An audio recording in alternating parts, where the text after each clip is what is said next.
Welcome to the Daily Devo. My name is Diana. Today we are talking about the city of Jericho.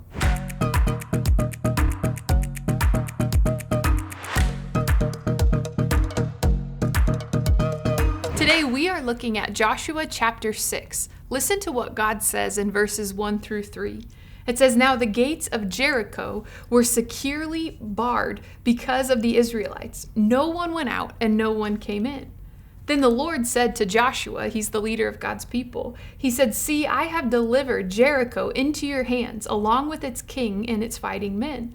March around the city once with all the armed men. Do this for 6 days."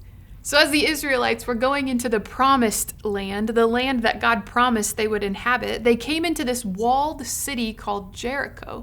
And God told the Israelites, "I've given you that city." And God gave them unique instructions about how they were to take the city. God instructed them to march around the city silently for 6 days. And on the 7th day, they would give a loud shout and the city walls would fall. Now, those were absolutely unique instructions. To march silently around the city with the Ark of the Covenant, that wasn't like cutting edge military strategy of the time. It was different.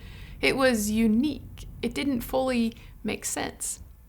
Yet, the Israelites did what God asked. You can read about it in the chapter. And let's listen to what happened. We'll zoom to the end of the story in Joshua 6, verse 20.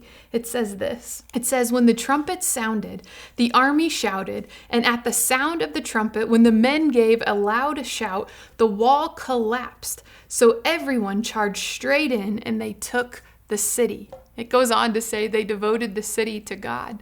But did you hear? At the sound of the shout, the walls fell just like God said it would. So today, let's ponder the fact that the people obeyed God's way, even though it was unique and different.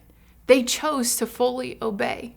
You see, sometimes following God's way can seem very different compared to the typical practices of the day. It wasn't typical military practice to march around a city silently and then shout on the 7th day. For you, for me, it's not typical action to love your neighbor or to speak life instead of gossip about others.